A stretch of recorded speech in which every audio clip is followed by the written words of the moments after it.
Hi guys, so you join me on a very windy day here in the West Midlands, and I thought I'd just give you a quick view because I see quite a lot of questions online about how CARCOONs hold up in storms, and I thought, well, what better way to talk about it than we've currently got Storm Pia going on, and the CARCOON is certainly holding up better than the BT phone lines. We've currently got a couple of them already around here that have, if we can see, but the old phone lines up here are not hanging in well. There's two which have snapped that I can see.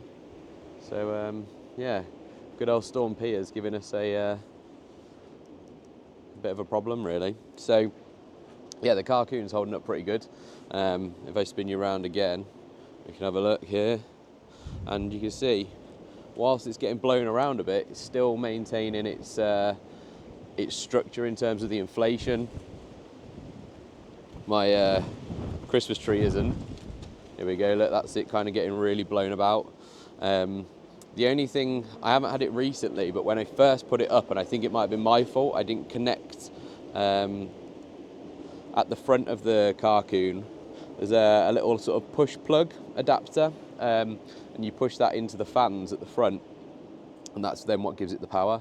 And what I didn't do, I don't think, was push it in far enough, so it was engaging the power, but then in the high winds the connector came out, drained the battery on Oscar, because once your power cable's disconnected, you then revert to the car's battery power to power the CARCOON. So in the event of a power cut or whatever, you've still got power going to it.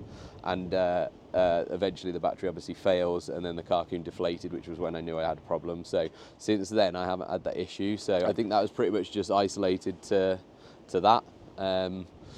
But yeah, other than that, it's been performing really well. On the front of the CARCOON, there's obviously the where the power supply goes,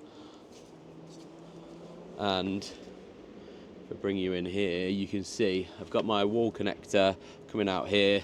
The cable then runs up and under inside here, and then the bit that I was talking about is located, where is it? Just here. It's hard because it's blowing around as well at the same time as trying to show you. So yeah, the little cable just goes and connects into the fan just back there. There we go.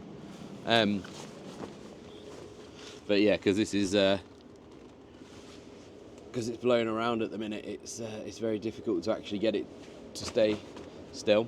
But that's essentially it. So it really is holding up exceptionally well, considering the battering it's taken. Everything else is knackered, but CARCOON's still going. So yeah, if you are thinking about getting one and you're worried about high wind situations, then it's really not something to worry about. I know it says not to put it in sort of open areas, but actually this is really quite open when you think about how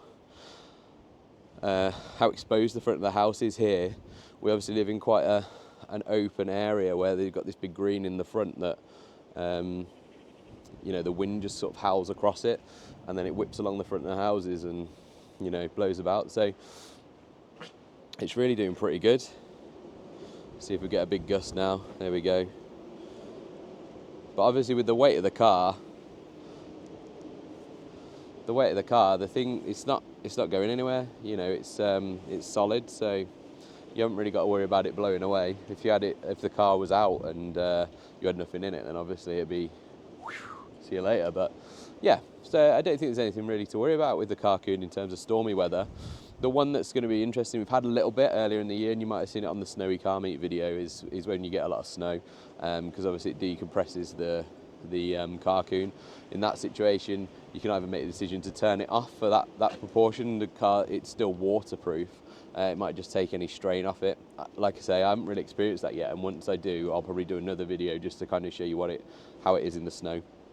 But I just thought I'd put a quick video out for you guys just so you could see it, because yeah, it holds up fine in these windy weathers. I think if you're more exposed than this, you might have to worry about it slightly inside, kind of rocking, and I guess if it got to the point where this, it's rocking quite a lot now, but if I press in here, that's the body there, so you've actually got quite a lot of bounce between, there's the body, and there's where the CARCOON pings to, so you've actually got quite a lot of play before that touches the body.